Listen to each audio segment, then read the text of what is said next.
Greetings, fellow gorehounds, and welcome back to another Blood Splattered vlog. I'm the Horror Guru. And I'm Count Jackula. And we just got done watching this movie called Residue, which we randomly found on Netflix and basically watched because it had a pretty cool cover and it had Matt Frewer in it. And that's all we knew. Yeah. Fucking Max Headroom go be in a horror movie, I'm watching it. Yeah, and I've been on this kick lately all month because it's Halloween. It's October. It's Halloween month of just watching random movies that happen to be on Netflix, regardless of the quality, and just seeing what it is. Yeah. And we've seen some bullshit that wasn't really worth vlogging. Like, Did we vlog Abattoir? I believe I did do that earlier this year, but I didn't vlog, what was it? Like, Don't Scream, Don't Stay. There was a movie that has the dude that has Leo from Charmed in it that I didn't vlog. Oh, fuck, yeah. But I can't remember what that movie's called. Oh my god. It was supposed to be like a, what do you call it? We were also on a kick on that guy because he's also on Lucifer, which we've been watching. You know, but yeah, we have been watching Lucifer, and we haven't vlogged Lucifer, but yeah, because what are you gonna say? It's a cool show. Yeah, but we watched this movie, and almost immediately, it's like we gotta vlog this. Well, first, me and Jack's wife watched it, and we're like, "Whoa, this is really good. We gotta show Jack." And so we showed Jack, and then on the second time, I loved it even more because there were so many details I missed the first time. So it's like, well, let's fucking vlog this and tell people because it is a 2017 movie. It did come out this year. Yeah. So. And one of the things I loved about it is that neither the title nor the cover nor anything prepares you for what the movie is. No, because the movie is just, it's crazy. Like, it is a weird combination of, you mentioned the attic expedition. Yeah, the attic expedition. John dies at the end, and a little bit of motivational growth, which are three weird as fuck movies. And if you have even heard of any of those movies, you probably heard of John dies at the end. But yeah, if you've seen any of those three movies, that's the kind of weirdness you're getting into with this movie. Yeah. It's like that mixed with just like a little bit of fucking Blade Runner. Yeah, there's a little Blade Runner in there because it's got that film noir kind of like overtone, and like and there's high technology. Yeah, there's weird high technology for no reason, but I kind of love it. It kind of just paints the background world of this movie. Yeah, because you're really supposed to get the feeling that this is not something that has happened yet. Yes, and plus the movie fucks with time because it's got this weird Lovecraftian mindfucked aspect to it that contributes to the overall weirdness of the movie. Yeah, it's one of the few times that when someone says this is very Lovecraftian, they're absolutely spot on. Because this feels like a Lovecraft short story made into a full movie. Yeah, because it's got the same basic format as The Call of Cthulhu. Yes. Which is looking at a dude, it's about a dude who's reading a journal. And losing their mind. And going fucking insane. That's essentially what this movie is in a nutshell. Yeah, the only other two movies that I felt really captured actually there've been a few, but like the movies that I always recommend when people are like really good Lovecraft movies. Well, now there's another one which is Residue, but some of the others were like In the Mouth of Madness, The Void, and Dagon. Oh yeah, those are probably the four best. That I've seen. They're the most Lovecraftian, even though they're not the ones that were the most faithful adaptations of Lovecraft stuff. The most faithful adaptation of a Lovecraft story would have to be The Resurrected, which was based off of The Strange Case of Charles Dexter Ward. That's a really good really good movie, but it doesn't have a lot of the classic Lovecraftian elements because it's just it's about a guy who cheats death, and that's it. It's like cold air. Because The Curious Case of Dexter Ward doesn't have many of those elements. Correct. It's a much more straightforward story, so it's much easier to make a concrete story out of it as opposed to the abstractness of this story. And Dan Abana did a great job with The Resurrected, and I have it on underrated now. Oh, underrated. Extremely underrated. So yeah, I fucking love The Residue. This movie's fantastic. If you see it on Netflix, you should definitely check it out. We're gonna get into spoilers soon, but some highlights, some things that you'll probably like about this movie. There are some really fucked up practical effects monsters in this movie that look great, that look fantastic. The story has a lot of twists and turns. There's a lot of twists and turns. You won't quite know where it's going at any given point in time, and I liked that. Yeah, it's got a sense of humor. It's got a huge sense of humor. Complete gallows sense of humor. Matt Frewer, you think that you're only going to get a short amount of Matt Frewer. Like, it's one of those movies, you think it's going to be one of those movies where, he's on the cover, therefore he's just going to be there for 10 minutes just so they could put him on the cover. Yeah. No, Max Headroom is in this movie from start to finish and in surprising ways. Yeah, ways you don't expect. Yes. Like, so it's not like Robert Englund in like Strippers versus Werewolves. Yes, nothing like that. Other highlights. At first, you might be put off at the very beginning because of the amount of voiceovers, but trust me, that's intentional. Yeah. The voiceovers are very much... It's a combination of doing the Lovecraft voiceover thing, where every story is written in the first person, as well as doing like a Blade Runner film noir kind of style thing. And unlike Blade Runner, the voiceovers here are necessary. Oh, they're very necessary. They're an integral part of the plot. It's not just there to explain shit. Yes. You know? Pay close attention in the first 20 minutes, because everything that happens from there on is built on those first 20 minutes. Super critical, yeah. Everything. Like, if you miss tiny details, that's fine, but you need to notice the big beats. You need to. The movie may like it's going to be dumb and cheesy, but it's actually really smart. Yeah, it's one of the smartest movies I've seen. Yes, it's super fucking smart. Jesus, what else? What else can we get to before we get to the spoilers? Can't talk about the plot. The whole plot is a spoiler. The plot is a spoiler. I guess we'll just move on to the spoilers, because I don't know what else to say. So here are the spoilers. Okay then, so this story is about this guy who takes this case to essentially, first he takes a case to observe these people and try to find, like, their dirty secrets. Yeah, to blackmail them. Yeah, blackmail material for his boss, who is obviously like a crime lord in the city, but apparently he's played also... by Matt Frewer. Yeah, who's also a wrestling promoter, apparently. Yep. So he's like an evil Eric Bischoff. Yeah. Which is kind of... Eric Bischoff's already technically evil, but I mean, like... the version of Eric Bischoff in the storylines that was evil, that's basically Matt Frewer in the movie. Yeah.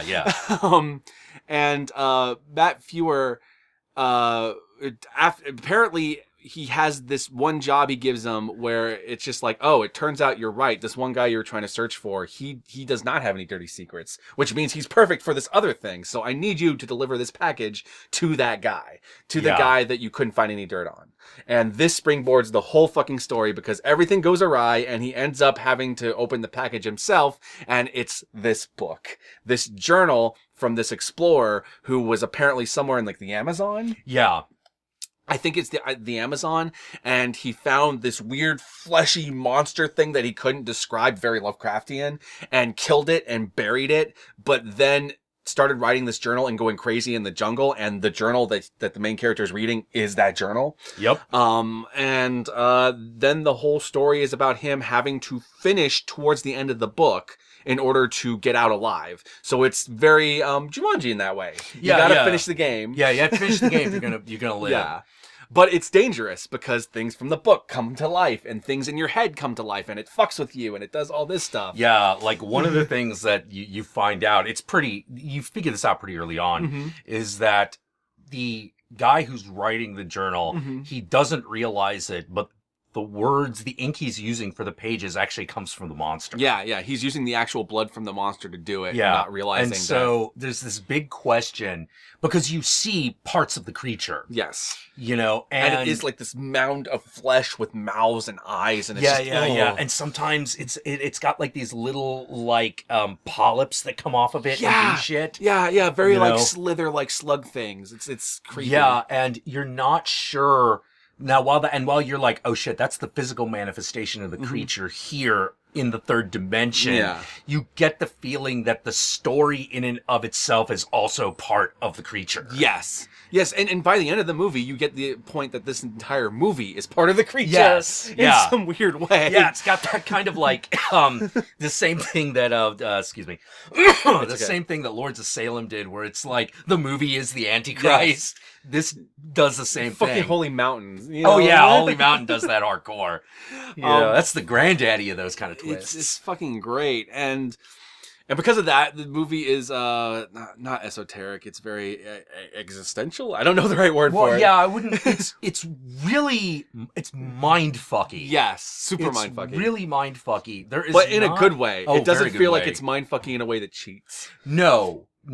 Like if you're able to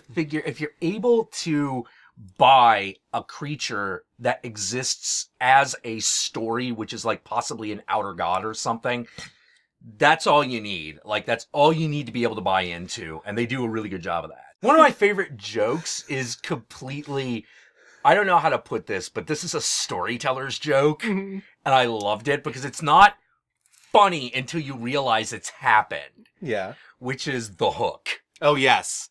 This movie has literal hooks. Yeah, the story that is the monster has a literal hook that is the hook that hooks you into the story. Yeah, because the opening scene, the prologue of this movie is this one surgeon who's reading the book, and this muscle dude shows up, like this mob muscle shows up, and it's obvious that he's supposed to do something with the book, but he hasn't done it in time, so the mob muscle's there to basically rough him up until he gets it right. And the surgeon gets killed by a hook, and that's what spawns. Comes out of nowhere. Yeah, it comes out of nowhere. Just comes out of like random space and time and hooks him, and he gets killed. So he's like hooked like Texas Chainsaw Massacre style. And that is the opening of the movie. It literally opens with a hook. Yeah. And then as the movie goes on, you find out that, yeah, if you sit up while you're reading the book and you're not careful, you'll get killed by the hooks. Yeah. You know, and the hooks are the hooks that the explorer used to kill the creature in the actual journal. Yeah. Yeah. Oh, jeez. And it even gives you a way out. If you want out, just stand up and the hook will get you. Yeah, it'll just kill you right there, and it's over, you know. But one of the things that's really interesting is that obviously whatever this story is, it bends space and time. It does, because everything loops back at the end. Yeah. But it loops back at the end in a way where it's slightly different at the end. Yeah, because by the end of the movie, which opening of the movie has been affected. And another movie reminded me of that whole space and time aspect reminded me of Triangle. I haven't seen Triangle. Oh, I actually think Triangle's pretty good. You should check it out. Oh, okay. But Triangle, people go explore the Bermuda Triangle, end up caught in this weird Sisyphean loop that they don't realize is one until the end of the movie. Okay, so it kind of does the like Room 14A2 kind of thing. Yeah. Okay, cool. That works. Yeah. So this God, it's so good. This movie's so good. But at the core of the whole movie is actually a very human, emotional story about a father and daughter. Yeah. That's all this weird shit is basically to tell the story of this one father and daughter. Which sounds fucking weird.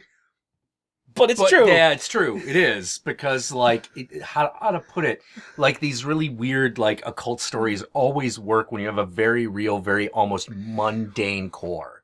Well, it's basically, it's taking a Lovecraftian idea and building a very human story around it. Yeah. You know, you have all this, like huge, like, existential, just out there space and time, weird elder god creature thing, all to tell a story about a deadbeat dad and his estranged daughter and them coming together. Yeah, but most of the really good Lovecraft stories are like that. Mm-hmm. They all have a very, very mundane thing at the center of them, like Rats in the Walls. And, that's actually true. You're right. Yeah, Rats in the Walls and The Shadow over Innsmouth both have the fear that you were somehow genetically tainted. Yeah. You know, just right at the goddamn core of it. Call of Cthulhu is the fear that someone else's god might be real. Mm-hmm. You know, like you may have picked the wrong god. Shadow Out of Time, which is my favorite, is all about finding yourself, much like here in Residue. Oh shit, the thing that you're studying is you. Yeah. It's you. You're the alien. That's actually one of the part of the space and time I kind of love about this movie is that the surgeon from the beginning of the movie you think happened before the movie starts, but it actually happened after. Yeah. And there's a point where the main character meets the surgeon, and he's going to be the next inheritor of the journal, of the book. Yeah. And it's just like you don't know me yet, but you will. Yeah. Like it's really interesting because it's very obviously that the book itself doesn't seem to end. No, even though you're supposed to end it. Your story might. Yes. Your story ends. And you're either going to end as a major chapter in the tale, or you're just meat for the grinder. You're just part of the body count. Well, it's obvious that the way to survive is you got to complete your own story. Yeah. You got to complete whatever your story is in the given time. And it's for essentially the entertainment of the creature. Yes. But the creature will always provide you with a way to end it. And that is to either kill yourself or kill whoever your story's involved with. Yeah. It doesn't seem to care how you end it, just as long as it's satisfying. But if you do either of those two things, you're in the book permanently. Yep. So you are now part of the book. Yes. So you get to live, but yeah, now you're part of it. What about your soul? Like your soul's stuck in the book. Yeah, it's kind of stuck in the book. So if you believe in that kind of thing, Oh man, we haven't even talked about one of the best parts of this movie. Okay, so like Matt Frewer is apparently he's been doing this power play against this other mobster in town whose name is Lamont, I think is his name. Yeah, Lamont. And is this old man, and he's the old man who originally had the journal and has basically been trying to harness its power. We think we're not quite sure as the movie goes on. What his purpose is, you're not entirely certain. And the movie doesn't quite answer it, but it gives you a lot of like hints of what it could be. Yeah. Like my personal theory is that he was the he's the explorer. He's the guy who started it. Yeah. And that basically the way the story, the monster continues its existence is by spreading it from person to person. Yeah, it'll let you live if you let it spread. Yes, you gotta give it to someone else. At least that's what I think is happening with Lamont. Yeah, it's highly implied that it's something like that. Yeah. And Frewer, he does a power play. He gets the book, and then he tries to harness the power for himself, which gets his head blown off by one of the thugs for the other mobster. Now, at this point, you think that's the end of Matt Frewer. We're not going to see him anymore in this movie. Until the main character gets a phone call from him after his head's been blown off. And on the other line on the phone is Matt Frewer with his head blown off, talking into the phone from hell. Yeah. Yeah. Like, and he has all these great lines where he's just like, oh man, if there was betting down in hell, I would have lost all my money. You made it. You got to page 20. Yeah. You know, you did that in one night, boy. You're special. You got the touch. Yeah. You know? And Matt Frewer, he just has a ball in this movie. He is. Oh God. He's chewing the scenery. Yeah. He's essentially playing the same role that Jeffrey Combs played in Motivational Growth. Yes, basically that type of character. You know, which is, like I said, another movie that reminds me of this movie in a weird way. Yeah. So I love these mindfuck movies. I like them when they're done well.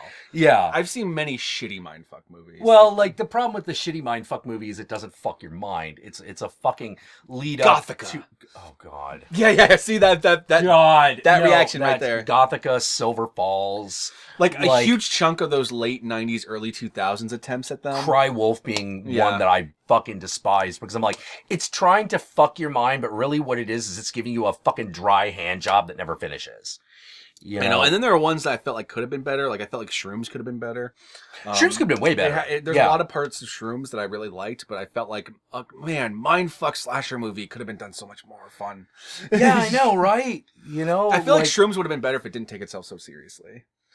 Yeah, well, I was really hoping that what Shrooms was going to be is it was going to be like, the Mushroom People. Ooh, I thought that would have been cool. Yeah. I thought it was going to be like, okay, there's a slasher, but like the real killer is the mushroom fungus, and someone turns into a giant mushroom and kills people, something like that. Like I said, if it took itself less seriously. Yeah, if it took itself less seriously, it would have been fine. But as it is, it's just a really boring attempt to mindfuck you by just... But still making a basic slasher movie. Yeah, but not actually doing anything. Like, a slasher movie on drugs is in theory, a great idea. Well, the best, I think the Tripper was pretty good in that regard, but... The Tripper was actually pretty good in that regard. Well, like, that was like, I don't know, that felt like if Trauma had that concept and they took it as far as they could. You know, like, because oh my God, that fucking Reagan mask, man. Yes. Like, what the fuck? That movie was directed by fucking Dewey from Scream. Oh, really? Yeah. Oh, I didn't realize that. Holy shit. I forget his name. Arquette? David Arquette. David Arquette, yeah. That was David Arquette's slasher movie. Oh, man. I didn't realize that. Yeah. Oh, my God. Yep. Fucking the Tripper. Anyway, back to Residue. Back to Residue. Yeah, watching Matt Frewer like call this fucking dude with his half blown head off. It's like, hey, how you doing? And that's a good example of this movie's like twisted sense of humor. Is like the decapitated head, it's not the decapitated head. It's the decapitated neck that's talking to him on the phone. When they blow Matt Frewer's head off, it just explodes. Like you watch it, and then he's just left with his jaw hanging on his neck, jaw and this tongue, and that's the thing talking to him on the phone. And it's like an animatronic, so it's like, how you doing? My God. Yeah, another movie it reminded me a little bit of, a total mindfuck movie, Naked Lunch. Yes. Yeah. Good point. Yeah, there's a lot of Naked Lunch in this movie. You know? The movie Naked Lunch. The book's the book Naked Lunch is very different. But the movie. Yeah, but I love both the book and the movie of Naked Lunch because they're both trying to accomplish the same goal for the medium that they are. Yes. Like if you tried to straight up just do Naked Lunch as a narrative in a movie, it doesn't fucking work. Well, it's such a all. stream of consciousness. It doesn't really. It's kind of like the book John dies at the end, right? Yeah. Well, except John dies at the end is supposed to come together in the end. Naked Lunch isn't. Yes, it isn't. The book isn't. Like it's one of those. I can't think of how you would adapt that book in a way that isn't a book, but is in any way a satisfying story. Mm-hmm. Because it's not. Because even in a television show where you have the time to do all that stuff, you'd still get to the end and be like, wait, nothing happened. The story just ends. Yes, that's what Naked Lunch does. That's the book. But the movie did that great hat trick where it turns into like a fictional biopic of William S. Burroughs himself. Yes. And it's just like, oh man, well, that was a brilliant move. That was the way they made it concrete. Yeah. So like if we're going to do a movie, we need something concrete to hang our hat on. And what are we going to do? Oh, if we make it a biopic about Burroughs, but use the Naked Lunch imagery and the Naked Lunch latching on to things like the mugwumps and the insect typewriter. And it worked. It made a really awesome movie. Yeah, and even the guy with the talking asshole is in that movie. Although it's a story that one character tells to another character. Yep. While another guy's like fucking is fucking like high on heroin. So basically, if you are watching this vlog right now and you have not seen any of the mindfucks we just described, you now have your homework for the weekend. Yeah, mindfuck movies, dude. Fucking, god damn it! I loved the core story about the guy and his. I'm like, that works really well. Damn it! Like, and that was the main thing when I first watched the movie. I missed a lot of the details at the beginning about that, and it made the ending feel like it came out of nowhere the first time I watched it. That's why I stress pay attention at the beginning. Yeah, because like if you miss those details like me, you might be like, wait, this is where the story's going, but it makes sense if you actually. Yeah. If you actually were paying attention. Yeah. Which I can totally see why you'd be like, this is just bullshit. We'll just put this on and be like, whatever. When I first put on the movie, I heard the voiceovers. I'm just like, okay, this is probably just going to be some bullshit movie. The acting's a little so-so at first, but then certain things happen and you start getting hooked and you're like, oh, this movie's actually pretty good. And then you pay attention from then on. One being Matt Frewer, like fucking like he glues you in. Yeah. But yeah, because the thing is that you saw it the second time. We're cool. You saw it the second time. I saw it the first time, and that conclusion actually was completely satisfying. Yeah, completely.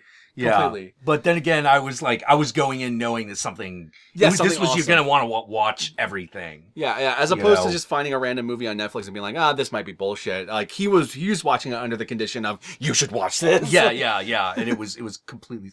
God, I fucking loved that whole thing where it's revealed she's not his daughter. Yes. And that's why to her, because the daughter reads the book as well, becomes part of the story. Mm-hmm. And near the end, they're each dealing in a separate but parallel tale with a demon that is a version of the other person. Yep. The father looks like a very classical like demon with horns. It's like something straight out of Buffy the Vampire Slayer. Yeah, it did. They both did. And the girl is like this like little bug child. Yes. And they keep stressing this one pivotal moment from their past where she hid his keys and he couldn't find them and he stormed off. And yeah. And this is the reason it's so traumatizing to the girl and so important to both of them is that this is the moment that he walked out of her life. Yes, and the reason why is because this is the moment where he found out it wasn't his kid. Yeah. And what I also love about it is that this is another one of those like writer joke like things is that like, oh, this whole thing is centered around keys. The key. Yeah, this is the key. This is the key. This is the story. There's a reconciliation with the father. Yes. Yeah. It's fucking. They lampshade everything. Really well to the point where if you want to see it, it's there. But even the fact that the monster more often than not manifests in the closet. It's the skeleton in the closet. Yeah. Yeah, the unspoken thing. Mm-hmm. And oh god, I love the resolution of that where she calls the monster dad and he just goes, "You'd still call me that." Yep. You're just like, "Oh." And everyone else that's being influenced, because this happens in like this like not really, it's like an apartment complex, but they're like individual units. Yeah, tenement building. Yeah, it's like a tenement building. And everyone that's being influenced by it all have these little mini versions of these journeys that they all have to go through or something like that. Yeah. And they all have stories that have resolution. Like, there's neighbors who end up killing each other who have been at each other's throats the entire movie. Yeah. But the thing is that they're so efficiently told. They don't drag. No, they don't. Like, it's just one of those things. The writing, it actually reminded me. Oh my God, I just realized this. What's that? Do you know the actual writing style, it does have that Lovecraftian thing, but the person it really reminds me of is Charles Burns. Oh, I can see that, yeah. Yeah, like, remember Big Baby? Yeah. Like, this has a lot in common with things like Big There Baby you go, and Dog there you Boy. go. Bam. Yeah. If you like Charles Burns, check out Oh this my movie. God, yeah. If you like man, the Black Hole that. or Big Baby, this is Nice. going to be right up your alley. You know, but it still has that very obvious Lovecraftian twist. But then again, so did Charles Burns. He also had that. Oh, man. It's so good. Just see it. Just see this movie already. Another part of this movie I really love that we haven't really brought up is I love the two thugs. Oh my God, yeah. There's these two criminals that feel like characters right out of like a Tarantino story that work for the big boss, who are observing the weirdness that's going on because they're basically supposed to report to the boss about whether or not this guy survives the story. Yeah. And one of them is this British kind of Harvard-educated guy, and the other one's just this kind of street thug who turned hitman. Yeah. And like their interactions are really funny. They're really interesting, and they have their own resolutions to their stories. Yeah, they do. Like, their story is kind of very Pulp Fiction-y. Yeah. You know, despite the fact that there's a supernatural element that they're constantly dealing with. Absolutely, which works really well because you do kind of have even though it's not like an anthology story, because you have all these interconnecting stories happening at once, you could see the Pulp Fiction connection. Yeah, well, the thing I love about the way this thing was written and ultimately assembled is that when you're watching it, it feels like a really simple story, but it's actually incredibly dense. Super complex. Yeah, it's super complex and dense, and yet still about something very simple. Yeah. yeah. Really, really fucking A+ here. Yeah. So, I highly recommend Residue. It's on Netflix right now, so go check it out. If I can find an Amazon affiliate link, I'll provide it below. And as per usual, my fellow Gorehounds, be sure to like, comment, subscribe, and don't forget to ring that notification bell so that you're notified of our videos immediately upon their upload. And I'm going to provide a link to my Twitch account in the description below because I've been doing a lot of streaming lately, and if you want to see me playing video games, like recently I just went through The Evil Within 2, then check out my Twitch channel. And you can also check out my Twitch channel, which is Count_Jackula. There you go. Easy to find. Check it out. I'll provide that link as well. And with all that said, my fellow Gorehounds, peace out, and I'll catch y'all later.